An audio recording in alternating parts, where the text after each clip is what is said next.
Halloween is near. The bats, they're chirping. The pumpkins are pumpkining. And the skeletons, they're rattling. Just before everything switches to Christmas time.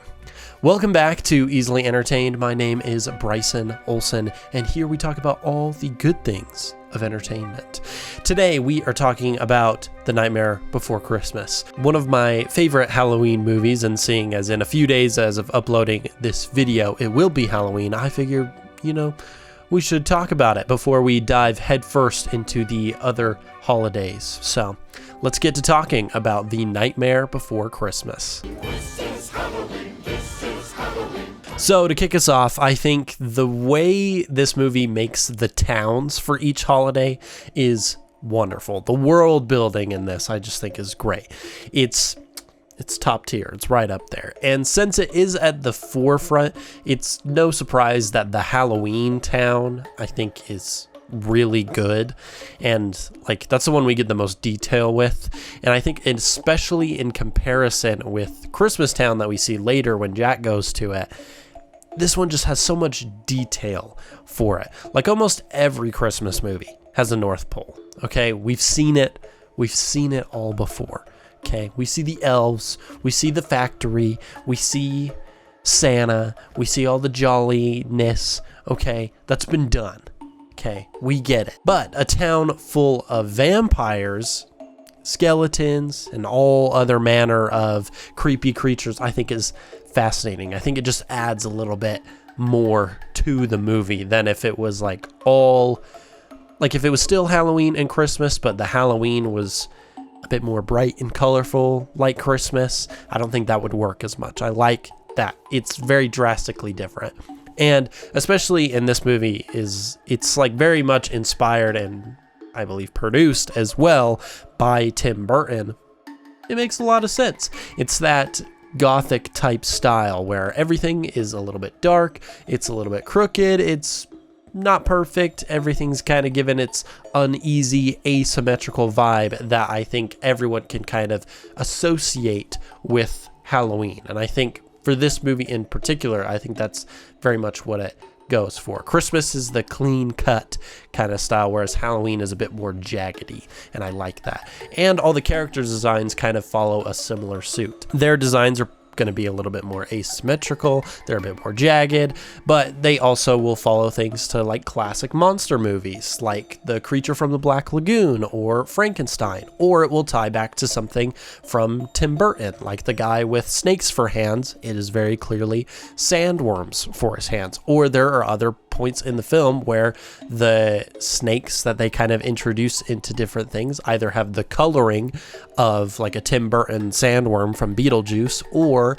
it is the similar shape of them. So clearly there was just a lot of inspiration going on here. And I know I'm mentioning Tim Burton a lot in this as well. He didn't direct The Nightmare Before Christmas, although it is called Tim Burton's Nightmare Before Christmas. He did not direct it. He produced it. I think he helped with a lot of the stop motion, but Henry Selick was the creative mind behind it. He was the one who directed the movie, just to kind of clear that up. But I also think the opening showing of the town just does a great job at introducing us to this world where everyone is a little bit odd, but they're not necessarily bad. There's nothing wrong with them. It's just they're a little bit different. And I think some inspiration in this regard had to have been taken from the Addams Family, because they follow a very similar concept, I would think. A family known for being a little bit out of the ordinary. They got that gothic feel, but they're being themselves. They can like dark things. They can be kind of obsessed with death. That's okay. And that's just how all the folks in Halloween Town are. And I think that's awesome. Come on. You think this guy with the axe in his head, think he would keep that if he cared about everyone else's opinion? No, I don't think so. I think he's just being his good old spooky Halloween self. It's wonderful. And it is just so unapologetically Halloween.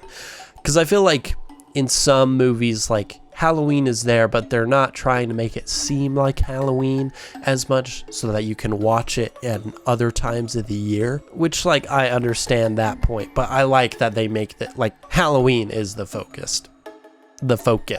Like, obviously, it's kind of the point of the movie. I know it's called A Nightmare Before Christmas, but it was released in October, therefore it's a Halloween movie. It contains both, but the Halloween vibes are just more prominent, at least in my opinion. But on top of the town being like so into their holiday and really knowing what their purpose in life is, as we get to know our main character, Jack Skellington, you can see how he doesn't really feel the same way, at least at first. Yet year after year, it's the same. Jack Skellington, the skeleton, the myth, the legend. When we are introduced to him in this movie, he has clearly been doing the Halloween gig for a long time. And I believe there are games that take place prior to this movie's events. So it's kind of obvious Jack's been doing his thing for a while. He's admired, he's loved, he's killing it in his position as the Pumpkin King. At least all the citizens seem to think so. And he does a lot to plan and execute the holiday. He does a lot to bring it about. So he's already of like exceedingly high importance in this town. So how do we make Jack's story interesting and give it somewhere to go? We give him an existential crisis, as you do. And while Jack was kind of not realizing the good thing he has in front of him, it does give him a little bit more humanity to his not entirely human character. Everyone needs to have a crisis sometimes, thinking about the purpose of their life. You gotta have that existential crisis. And seeing as Jack has been doing this for a long time and it's a lot of the same thing, you get into the monotony of life or work and you desire a change. You need something new to spice up your life, to motivate you, and that's what Jack is needing. And I like the relatability of that, is that you can understand what it feels like to be like, oh, I'm so bored at work all the time. It's the same thing, different day. It just sucks. And so you can really relate with Jack being like, I need a change in my life. I want to change all the freaking time. And for Jack, that just, kind of means you're going to steal a whole nother holiday. Hey, I get it. As someone with self-diagnosed ADHD, I too switch from hobby to hobby, fixation to fixation, with no clear direction in sight like 90% of the time. It really is just a part of life, I would say. But it really is a relatable aspect of Jack, wanting something different. And while I do joke a little bit about the fixation, I think how Jack gets super into the idea of Christmas is how it is in life. It's very much how it is when you want to switch things up. He learns all about the holiday and he wants to put his own spin on it, but his excitement gets the better of him, and that kind of happens with all our hyperfixations. Like, you don't have an end point to go to, so you kind of just keep on going. You bite off a little bit more than you can chew, and while Jack wants to do a lot, he is the only one that went to Christmas Town, so not everyone fully gets the idea behind Christmas, so they don't really make the same switch that he does. They're kind of like, oh yeah, this is fun. This is something that we can add to our holiday or add on top of, but he is fully on board of being like, no, I want to try doing the Christmas thing, not the Halloween Christmas thing. So you kind of see him get a little bit disappointed at times when everyone's not doing exactly what he thinks they should be doing, which eventually leads to Jack realizing his place in the world a little bit more. Making Christmas. Making Christmas. So Christmas being the holiday that Jack gets thrown into and eventually becoming infatuated with, I think is pretty clever for a few reasons. One, I think the drastic difference that I talked about earlier between the two holidays makes for the Halloween folks trying to pull off Christmas kind of hilarious. Like, the movie isn't necessarily like super funny, but the idea is kind of funny. They are just totally different vibes. Christmas is all about things that are bright and cheery and giving and taking care of people, and yeah, that's really wonderful. Whereas Halloween, it's like, it's fun, but it's way different. It's about the changing of the seasons. Everything starts dying. Everything gets a little bit more spooky, but it's like this time of change and almost death in a way. Like, not exactly, but a little bit.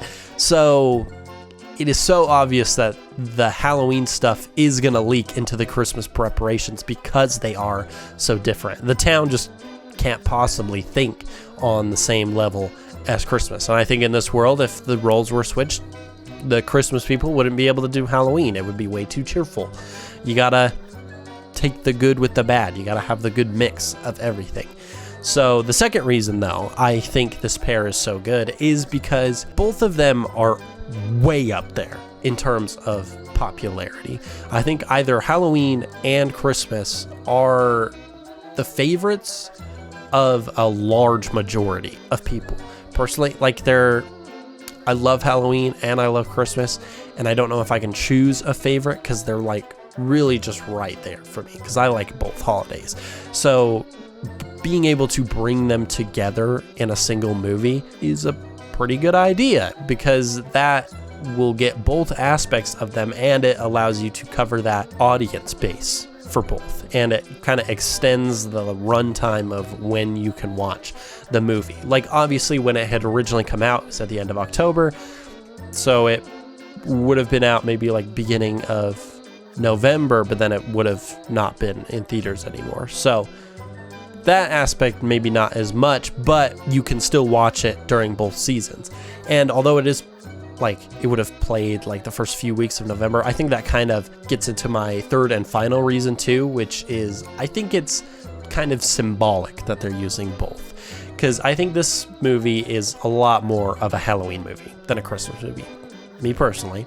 It was released in October. The aesthetic is mostly focused on the Halloween aspects, and you know, everything's kind of that creepy stop motion a little bit. All the characters are all more stereotypical Halloween caricatures that just screams more Halloween to me for this movie. Like, some people, they think it's a Christmas movie, and I'm like, yeah, it is called The Nightmare Before Christmas, and I will most often watch it sometime during the Christmas season, but for me personally, it's just more Halloween. Like, it's a Halloween movie that does take place around Christmas time, but I think the thought process of it being either one or the other is kind of moot, because I think this movie is just symbolic in the transition of the holiday season, because you're going from season to season. Like, while in America we do have Thanksgiving during November, you know, it's kind of between the two, I think that after Halloween, Christmas stuff just takes the forefront. It gets kicked into high gear.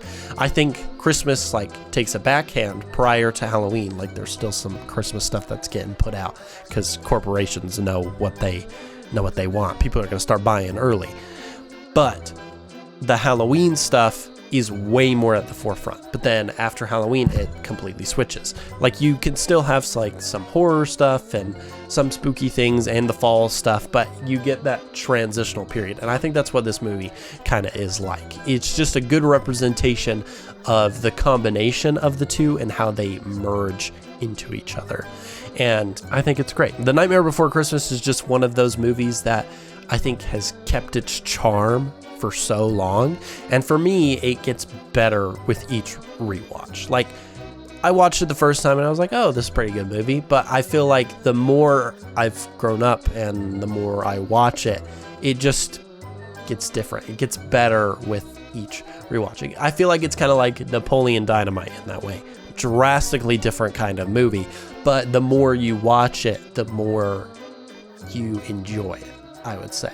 And, you know, it has fun designs and aesthetics, and the characters have pretty interesting stories, and even like the side characters are kind of interesting. Even if they're sort of one-dimensional, they have interesting aspects to them, and it just has an interesting way of portraying holidays. I just think it's great, and it is one movie that I think is always going to stand the test of time. But speaking of standing, that kind of brings us into our rating a little bit. So let me tell you our easily entertained rating scale if you haven't heard it before. From least to best, it is garbage. Once is fine.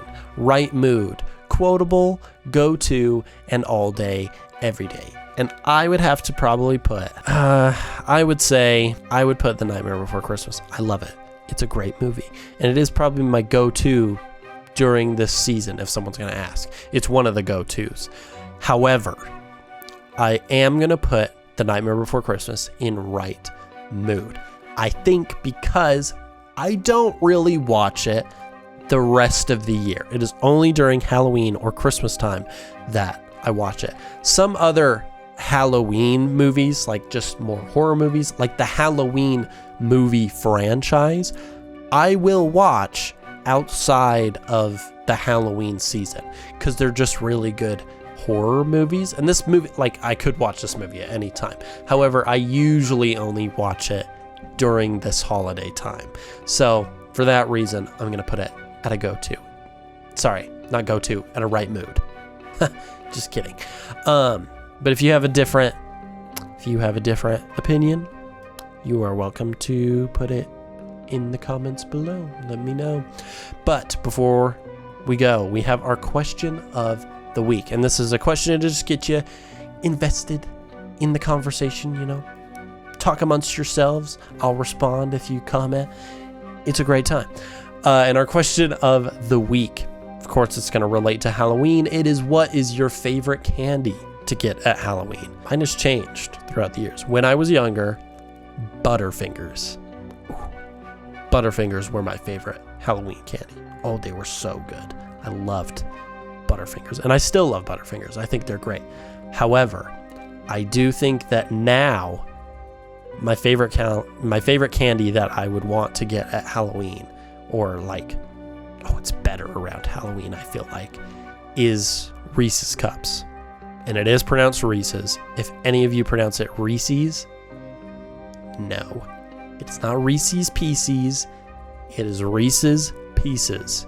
Okay. Reese's Cups. I don't really like Reese's Pieces anyways. You guys can have those. Call them whatever you want. But it is pronounced Reese's. But anyways, Reese's Cups, I think they're so good. And around Halloween, any of the holiday ones, where they're the different shapes, the chocolate to peanut butter ratio is just, it's so much better. So for that reason, Reese's Cups, Halloween candy. It's absolutely wonderful. But that is my choice. If you have a different choice, put it in the comments below. And that's it for this episode of Easily Entertained. If you enjoyed, please give us a like and a subscribe so you can be notified of all future episodes, of which come out on Tuesdays. Every Tuesday, okay? Be here for the new episodes. It's always a great time. But until next time, bye!